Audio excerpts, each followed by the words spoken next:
మీ business ఏదైనా మీ ఊర్లో promotion చేయాలంటే అది సుమన్ టీవీతోనే సాధ్యం. ఇప్పుడే సంప్రదించండి. కడప జిల్లా బద్వేల్ పీపీకుంట సమీపంలోని సెంచరీ ప్లైవుడ్ వద్ద కూడా అక్కడ తయారైనటువంటి రా మెటీరియల్ కూడా దొంగలించారని చెప్పేసి కూడా బద్వేల్ రూరల్ పోలీసులు కూడా కేసు నమోదు చేశారు. ఇప్పుడు మనతో పాటు మాట్లాడేందుకు కూడా సిఐ నాగభూషణం గారు ఉన్నారు. అసలు ఏం జరిగింది ఏంటనే విషయాలపైన కూడా అడిగి తెలుసుకునే ప్రయత్నం. సార్ చెప్పండి, సెంచరీ ప్లైవుడ్ లో కూడా ఒక దొంగతనం జరిగింది, దానిపైన కూడా మీరు కేసు నమోదు చేశారు, ముద్దాయిలను కూడా పట్టుకున్నట్లు కూడా తెలుస్తుంది.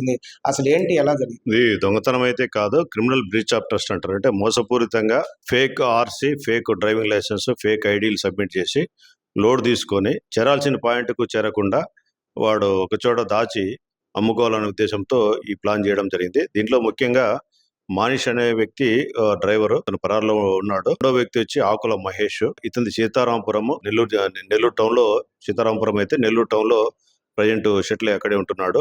ఇతనికి 2 లారీస్ ఉన్నాయి. A3 వచ్చి దీంట్లో శివకుమార్ కు 5 లారీస్ ఉన్నాయి. ఒక ట్రాన్స్పోర్ట్ కంపెనీ పెట్టుకున్నాడు. బీటెక్ సివిల్ ఇంజనీరింగ్ కూడా అయిపోయింది. వీళ్ళు ముగ్గురు కలిసి ఏం చేశారంటే ఈ ట్రాన్స్పోర్ట్ సంబంధించి దీంట్లో వీళ్ళకు సరైన లాభాలు లేక ప్రమాదాల వారి యొక్క లారీలో ప్రమాదాలు జరిగి నష్టాల్లో ఉండి దీనికి నష్టాన్ని పూడ్చుకోవడానికి వీళ్ళు ఏం చేశారంటే వీళ్ళు ముగ్గురు కలిసి ఒక ప్లాన్ చేసుకోవడం జరిగింది. మనం fake RC, fake permit, fake DL, fake Aadhaar card, fake pan card తయారు చేసి ఒక లారీని, అంటే వాళ్ళు ట్రాన్స్పోర్టేషన్ అంటే ప్లేవుడ్ ఫ్యాక్టరీకి సంబంధించిన ప్లేవుడ్ షీట్స్ ఎక్కడైతే ఆర్డర్ ఉంటుందో అక్కడికి ఆర్డర్ మేరకు వీళ్ళు లోకల్ ట్రాన్స్పోర్ట్ కంపెనీలకు కాంటాక్ట్ చేసి లారీ అరేంజ్ చేసుకోవడం జరుగుతుంది. ఆ లోకల్ ట్రాన్స్పోర్ట్ కంపెనీలతో వీళ్ళు రిజిస్టర్ అయి ఉంటారు కాబట్టి ఈ లారీ వీళ్ళు వాంటెడ్లీ మేము తీసుకుపోతాం, ట్రాన్స్పోర్ట్ చేస్తామని చెప్పి 20 తారీఖు, లాస్ట్ మంత్ 20 తారీఖు ఒక నంబర్ అయితే ఇంకో నంబర్తో నంబర్ ప్లేట్ ఒకటి తయారు చేసుకొని ఆ నంబర్ ప్లేట్కు సంబంధించి ఆర్సీ ఇవన్నీ కూడా నేను చెప్పినట్టు పర్మిట్, తర్వాత డ్రైవింగ్ లైసెన్స్, ఆధార్ కార్డు ఇవన్నీ కూడా వేరు పేర్లతో తయారు చేసుకొని ఆ నంబర్కు సంబంధించి ఆర్సీ తయారు చేసుకుంటాడు, పర్మిట్ తయారు చేసుకుంటాడు. ఈ మనీష్ అనే వ్యక్తి, తన పేరు మనీష్ అయితే రంగారెడ్డి ప్రొద్దుటూరు పేరుతో Aadhaar card, driving licence, PAN card తయారు చేసుకుంటాడు. అదే డీటెయిల్స్ తోటి ఎంటర్ అవుతాడు, లోపలికి వెళ్తాడు. లోపలికి లోడ్ చేయించుకుంటాడు. ఎందుకంటే ముందే రిజిస్టర్ అయ్యి పలానా వెహికల్ వస్తుందని చెప్తారు కాబట్టి వాళ్ళు ట్రాన్స్పోర్ట్ కంపెనీ వాళ్ళు లోడ్ చేసుకొని 5 lakhs ప్రాపర్టీ, దాదాపు 5,04,000 ప్రాపర్టీ అది కలకత్తాకు తీసుకుని పోవాలా.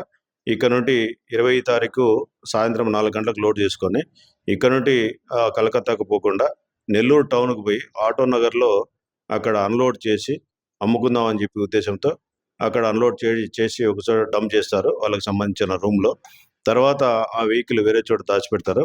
తర్వాత ఆ పర్సన్ను ట్రాక్ చేస్తున్నారని చెప్పి కంపెనీ వాళ్ళు పోతుందా ట్రాన్స్పోర్ట్ మెటీరియల్ పోతుందా లేదన్నట్టు ట్రాక్ చేస్తున్నా అని చెప్పి ఆ డ్రైవర్ కూడా రాజమండ్రి వరకు వేరే వెహికల్లో పోవడం జరుగుతుంది.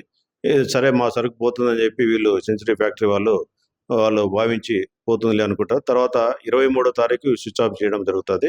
తర్వాత ఈ ప్రాపర్టీ అక్కడికి కలకత్తాకు ఎక్కడ చేరాల్సిందో అక్కడ పోకుండా, ఇన్వాయిస్ ప్రకారం పోకుండా కనుంటి వీళ్ళకి ఫోన్ చేసి అడిగితే తర్వాత వీళ్ళు ఎంక్వైరీ చేస్తే లాస్ట్కు చీట్ చేసినట్టు తెలిసి పోలీస్ స్టేషన్లో కంప్లైంట్ ఇవ్వడం జరిగింది. నిన్న మధ్యాహ్నం ఆకుల మహేష్, తర్వాత శివకుమార్ అనే వ్యక్తిని అరెస్ట్ చేయడం జరిగింది. దీంట్లో ఇంకా మెయిన్ పర్సన్ ఒకరు ఉన్నాడు, అతను పరారులో ఉన్నాడు. అతను కూడా త్వరలో అరెస్ట్ చేస్తాము.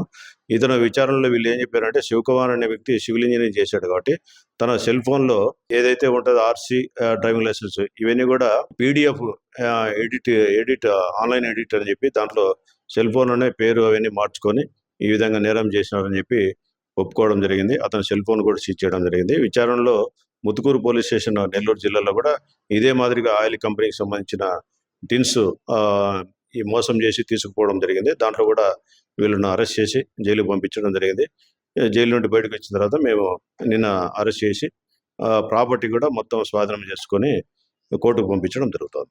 పోలీస్ స్టేషన్ పరిధిలో నిన్న జరిగినటువంటి దొంగతనంలో కూడా సిఐ నాగభూషణం గారు వారి బృందంతో కూడా మొత్తం కూడా ఇన్వెస్టిగేషన్ కూడా చేసి అసలు దొంగ ఎక్కడున్నారు ఏంటని కూడా లోతుగా కూడా వాళ్ళు వెళ్ళి చూడడం జరిగింది. వాళ్ళు తర్వాత కూడా వాళ్ళు ఉపయోగించినటువంటి మొత్తం కూడా ఫేక్ సర్టిఫికెట్స్, అంటే డ్రైవింగ్ లైసెన్స్ కానీ వాళ్ళు వాడినటువంటి మొత్తం కూడా అన్ని కూడా ఫేక్ తయారు చేశారు. అంటే ఎక్కువగా వీళ్ళు చదువుకోవడం పట్ల కూడా ఇలా తయారయ్యారా, లేదంటే వీరికి అప్పుల బాధ ఉంది, అప్పుల బాధ వల్లనే వీళ్ళు ఇవన్నీ కూడా పాల్పడినట్టు కూడా సిఐ గారు ఒక నిర్ధారంగా కూడా చెప్పడం పరిస్థితి.